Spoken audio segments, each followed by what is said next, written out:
Paramos numa praça de forma arredondada, com lindos canteiros floridos e bancos confortáveis. Sentamos e fiquei muito tempo olhando com admiração para um chafariz, que tem formato de uma rosa, ladeada por lindos peixes soltando água pela boca. A rosa e os peixes parecem ser de plástico duro, fosforescente. Suas cores combinam harmoniosamente. Em toda a praça vibra uma música suave. Vovó, vendo-me a observar as pedras do chafariz, disse contente: ontem ouvi uma linda palestra e agora, vendo-a olhar as pedras, recordei-a. Vovó, fale-me dessa palestra. O que ouviu de interessante?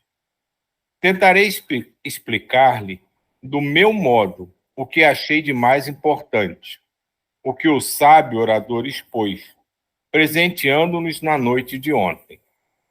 Disse ele que Jesus, em suas célebres parábolas, nos fala das várias situações e circunstâncias em que o ser humano passa durante o seu período evolutivo, na sua permanência no orbe terrestre. Falando de rochas, vem-nos à lembrança seu ensinamento que diz ser sábio o homem que construi sua casa sobre a rocha. O vendaval, a tempestade da mente e dos sentidos, atinge a todos os homens indistintamente, maus e bons. Essas circunstâncias atingem toda a humanidade. Jesus sempre usou símbolos para colocar neles um grande significado espiritual.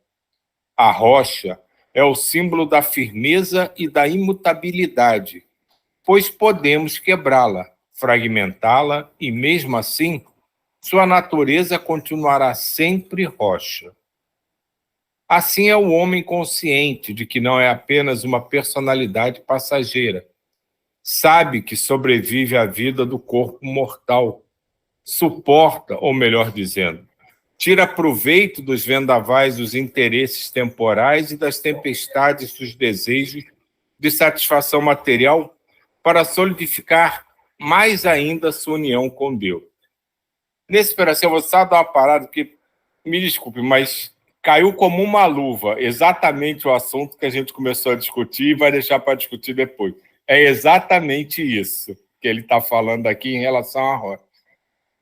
Se a gente souber aproveitar e ver com outros olhos, que não só o da vantagem pessoal e momentânea, tudo é extremamente gratificante e instrutivo.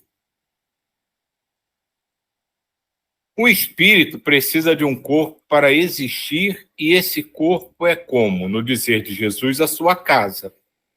É sua função ir transformando-o até a sua espiritualização. Nesta posição, seu corpo não lhe será um peso, nem a fonte de seus conflitos, pois, espiritualizando-se, seu objetivo será amar e servir a Deus.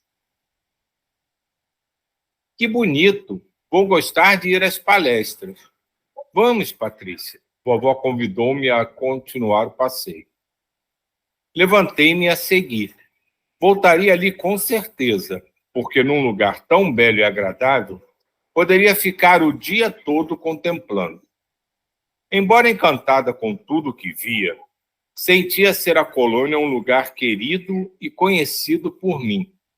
Retornar ao lar eterno, o verdadeiro. Patrícia, ali está o teatro. Logo a trarei para que o conheça. É o salão de conferências. Salão de conferências ou teatro? Logo entenderá que aqui ouvirá termos diferentes para designar o mesmo local. Há palavras que divergem tanto aqui como de uma colônia para outra, de região para região. Por exemplo, sala ou quarto de banho em vez de banheiro. Departamentos e ministérios. São muitos os termos. É só prestar atenção. E aqui me remete a uma coisa interessante, né, quando ela fala isso, é a própria diversidade que tem de formas de comunicação entre os locais, né? Aqui, pegando só aqui no Brasil, né? Do Sul, Sudeste, o Nordeste, há designações diferentes para a mesma coisa e maneirismos, né? E costumes, né? No falar, no agir de cada região. E como tudo aqui sempre se diz que é cópia do lado de lá, lá também é assim. Em cada região tem as suas características próprias. Vovó foi conversando, dizendo como era a casa, os nomes das amigas, etc. Passamos por uma avenida toda arborizada, com casa dos dois lados. Eram todas com jardim e muitas flores. Vovó, não é tempo de as plantas florirem assim? Aqui sempre há flores. Desculpa. Vovó, não é tempo das plantas florirem assim. Aqui sempre há flores. Temos as flores a enfeitar e a nos alegrar em todas as épocas do ano. Cuidamos delas com carinho. Cada morador cuida de sua casa. E aqui elas duram mais, porque são alimentadas pela mente de quem as plantou. Ela, diga. Só fazer um comentário sobre essa questão das flores. As flores, do ponto de vista energético, ele é uma estrutura de profunda aglomeração de energia e de radiação de energias. É um verdadeiro laboratório ali da planta, onde ela fornece energias muito, muito elaboradas. E então é muito comum que nesses locais, não só no plano espiritual, e aqui na Terra, locais aonde estejam movimentando com energias, um jardim ali com muitas flores, ela se torna muito importante como um manancial de energias para as dinamizações que o mundo maior ele utiliza. E teve um caso que eu já contei aqui, mas aí agora eu vou mostrar um outro ponto de vista, que foi de um desdobramento que o Valdo Vieira teve, em que os mentores falaram assim, olha, a gente vai ir para um local lá na Alemanha, de um espírito extremamente evoluído, que ele está fazendo um trabalho para toda a Europa. E aí, quando ele foi chegando, era uma cidadezinha assim, muito no interior, pequenininha, uma casa mais isolada, e ele foi percebendo assim uma verdadeira luz em torno, e cheio de flores, flores em tudo que é canto. E aí ele foi adentrando lá junto com os mentores, a movimentação de espíritos, e esse espírito, ele reencarnou. E como ele não tinha tempo a perder, do ponto de vista assim de entrar em escola, participar, né, dessas nossas ações, ele nasceu com um problema que ele não, ele era eu não sei o nome que tá, o Silvio ele vai saber, que ele era completamente ele não falava com o meio, era uma criança toda deformada, ele ficava em uma cama. Enquanto isso, o espírito estava em desdobramento, o espírito de alta hierarquia, só movimentando as energias junto com o mundo maior. Ele precisava estar encarnado para estar usando essa energia do corpo carnal. E ele ficou muito impressionado. E aí, aquilo era uma missão tão grande que junto com ele veio um espírito, que foi a tia. Tudo foi organizado para que a tia ficasse cuidando daquela criança. Então, provavelmente eles tinham verba, e a tia, ela sentia uma intuição muito grande com flores, então a casa em torno era tudo flores, dentro da casa era flores, e aí os mentores falaram que aquilo tinha uma importância para as movimentações de energias que estavam acontecendo, sabe? Então era só isso que eu queria compartilhar aqui também. Opa, Lucas, me diga aí.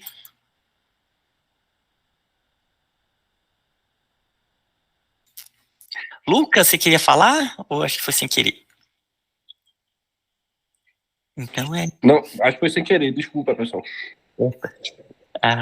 Mas então é isso, por isso que é muito comum flores serem colocadas em locais tipo missa, né? Não é só sua beleza, mas ele também tem um aspecto mais iniciático mesmo dessas energias que são doadas, sabe? E elas têm um aspecto externo que já chama a atenção para uma coisa boa, né? Ninguém olha uma flor bonita, perfumada e consegue pensar algo ruim em relação a ela. Então ela já parte desse estímulo em si, né, para absorver boas energias, né? Ela sorriu animando. Silvio, você contou isso, eu me lembrei também só de mais um caso. Ô, gente, às vezes eu fico só nesses casos, né? É, tem um médium do começo do século XX chamado Zélio Fernandino de Moraes. Ele foi um médium conhecido na Umbanda, ele desenvolveu um trabalho, um trabalho impressionante na Umbanda. E ele é muito conhecido por ter sido um dos primeiros em que a entidade ela trouxe esse termo, vibrado Umbanda, né? Se vocês forem ver a história da Umbanda, e no começo do século XX, ele muito jovem, quase ali adolescente, a mediunidade fluindo com uma intensidade imensa no Rio de Janeiro. Aí fala assim, não, vai ali. Eu ainda falava aquelas reuniões de mesa branca, né, no catecismo, aqueles termos antigos. Ali é uma reunião de mesa branca. Aí ele falou que é uma coisa assim, quase que uma força impressionante. Foi e falou assim, não, aqui tá faltando flores. Aí ele saiu, aí pegou flores e colocou lá no meio da mesa branca, e mal começou, aí ele incorporou um caboclo das 7 encruzilhadas. Aí esse caboclo, ele se apresentou, e já naquela época, né, tem infelizmente, algo muito triste, o dirigente da reunião falou assim, olha, aqui não é o seu lugar, tal, né, uma tristeza imensa, que isso ainda acontece.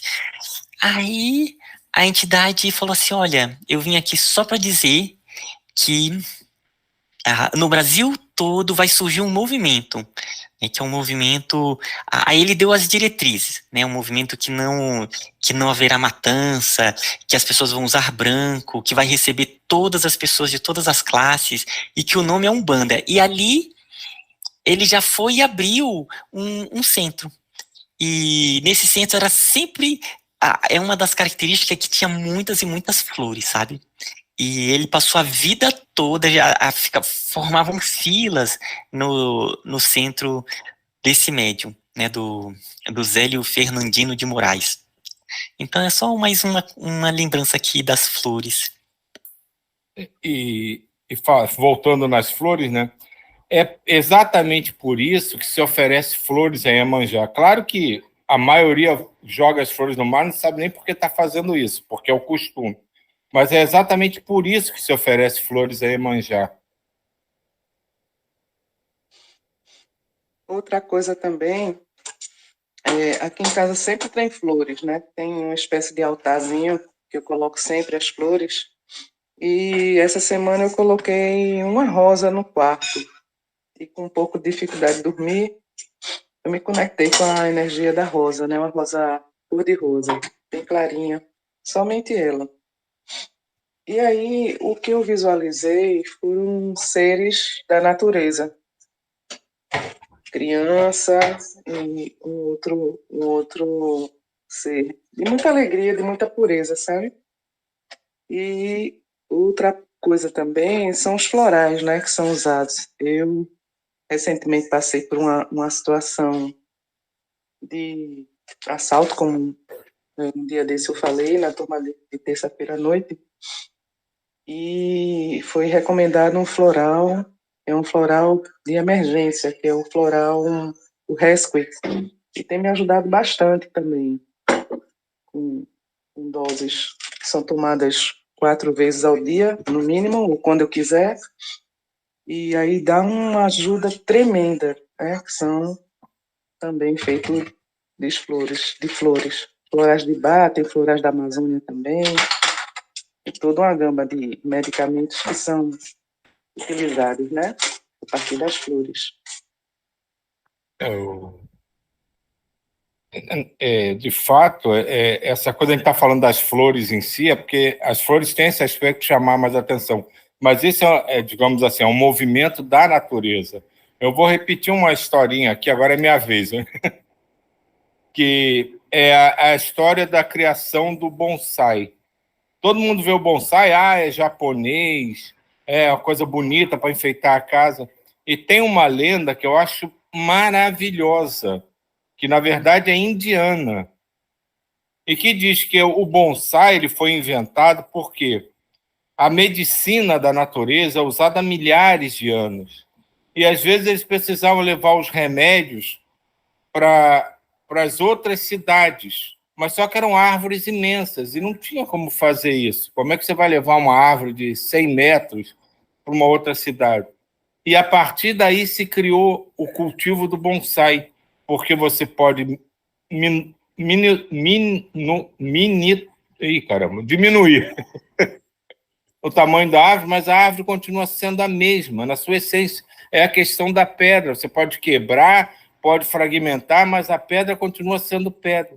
Então, você diminuindo, você podia levar aquela árvore de uma maneira simples para outra cidade e, a partir daí, levar esse medicamento. Então, para mim, nunca parei para discutir se isso é invenção, se é uma fábula, mas é uma história maravilhosa e tem tudo a ver com o pensamento que quem faz esse tipo de coisa, né, de cria, tem ligação com a natureza, tem bonsai, tem essas coisas, não é a beleza do que está se vendo, mas a energia que aquilo está transmitindo. Diga, Diva. É interessante isso que está sendo falado, que coincide com umas coisas que eu tenho pensado. Assim, a natureza, a bondade de Deus, né? Tudo que foi criado, tudo que está na Terra, tem do menor, né?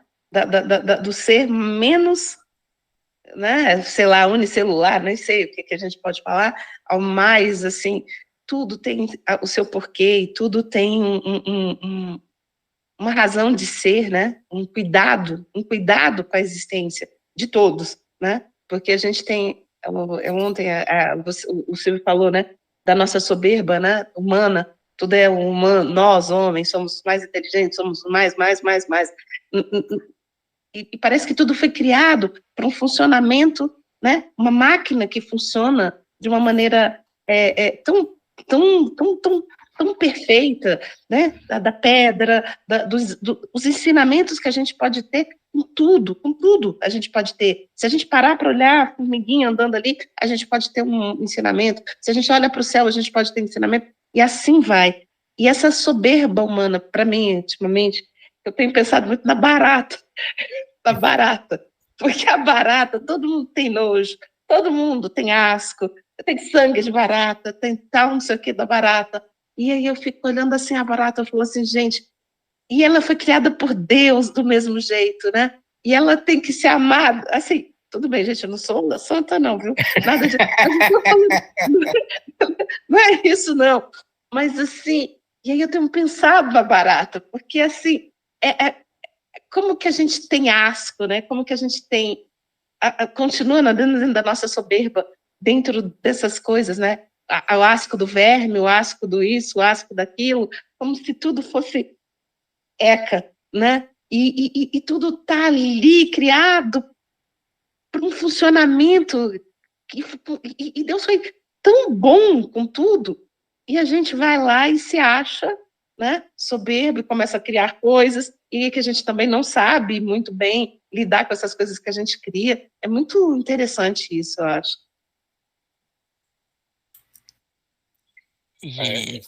Opa. Não, pode falar. Não, fala aí, acabei de falar, vai você. Não. Essa questão da natureza, né, ali, cada parte tem a sua energia, tem a sua movimentação, e o que a Andrea falou dos florais, e também lembrei da questão das essências, dos óleos essenciais. Os óleos essenciais que tira ali aquele extrato que são de partes, inclusive muitos são de flores, né? Então tem óleo essencial de flores, e é uma boa prática também. Às vezes, né, ali tá tomando banho, você vai e toma um banho de essências. Hoje mesmo, antes eu tomei banho, já tomei um banho com óleo essencial, que eu gosto muito. Aí tem vários, né? Tem vários, e isso me faz muito bem, sabe? É como se estivesse tomando realmente ali um banho de perfume. Então, uma época eu fiz parte de uma escola que é uma escola da Umbanda mesmo. Né? Até falei hoje da Umbanda, e ali tinha todo um estudo para cada pessoa saber quais eram os seus óleos essenciais mais que teriam uma maior afinidade, né, de acordo com o que a espiritualidade passou. E é tudo mesmo um processo de envolvimento, né? Então a gente vê essa questão das flores, das plantas, e um aspecto importante é o envolvimento. Então, é ali a planta, pelo processo de expansão energética, a gente se envolver com o mundo maior e participar mesmo desse grande dinamismo que são feitos, né? Aí, a partir daí, sem esse acoplamento, não tem como você é, entrar em profundidade nesse aspecto, né? Então, até para sentir quais são as energias, para dialogar, enfim. Opa, Sani. Oh, não, desculpa, Silvio. Eu, Isso aí que você falou me lembra até dos famosos banhos de descarrego, né? Que o pessoal acha que usa, não, é para me livrar das energias ruins. Mas será que é para livrar das energias ruins? Ou é para te lembrar que você tem energias boas para equilibrar aquilo ali? Que isso me remete a outra situação, que é o que a Diva estava falando, que particularmente me emociona de verdade, é porque aqui nesse período no grupo, né, a gente falou um pouco disso ontem, eu fui descobrindo assim, imaginando a gente como uma moeda. E a gente viveu muito tempo querendo só olhar o lado mais agradável da moeda.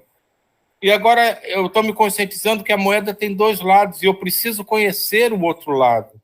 Eu preciso visitar o outro lado da moeda, sair da minha zona de conforto, dos locais onde eu me sinto confortável, que me fazem me sentir bem, e visitar o lado oposto, que me faz mal, que me desequilibra, me desarmoniza. E isso não só em mim, mas em todos. E a questão exatamente da barata. Por que todo mundo odeia a barata? Se a gente começa a entender que tudo tem uma função, uma razão de ser, por que eu vejo uma barata e quero exterminá-la? Porque eu tenho nojo. Tudo tem uma razão de ser, tudo tem uma necessidade de a gente começar a compreender. E isso a gente só vai compreender se a gente deixar as nossas ideias preconcebidas, os nossos preconceitos, e começar a buscar isso. É o que eu falo de, vamos rezar pelos espíritos endividados, mas à distância, não, vamos até eles. Vamos visitá-los na casa deles, mostrar que nós somos iguais e queremos realmente levar amor a eles. É diferente eu ligar para uma pessoa e, fique bem, se esforce para melhorar, ir na casa dele, dar um abraço nele e não falar absolutamente nada. Então, é isso que eu venho entendendo e trabalhando em mim. E eu acho que é o caminho da humanidade como um todo. Descobrir que nós temos, na verdade, múltiplos lados, né? Mas para simplificar, dois lados só. E a gente integrar isso, é a ideia do yin e yang. Que tá aí, nego fala em yang, masculino, feminino, dessa dualidade eterna do universo, mas não é para que ela se mantenha, é para dividida, é para que ela se integre cada vez mais. Sani? Dani, você vai falar alguma coisa ou só entrou? Era só sobre a aromaterapia, né, dos óleos essenciais, que o Ismael falou, que tem muitos óleos que você tem, quando você está trabalhando com aromaterapia, você vai pelas características daquela pessoa e faz blends para que sejam benefícios, né, em benefício daquela pessoa. E tem muitos que estão ligados a determinadas, não só a parte terapêutica, medicamentosa, né, digamos assim, mas assim, eu quero ter mais atenção, vou estudar, quero ter foco, aí vai e bota ali um óleo essencial de alecrim, ou então, eu quero acalmar, bota aquele óleo essencial de lavanda e por aí vai. Era só mais um adendozinho só. E com relação à barata, ainda preciso evoluir muito, viu? Muito.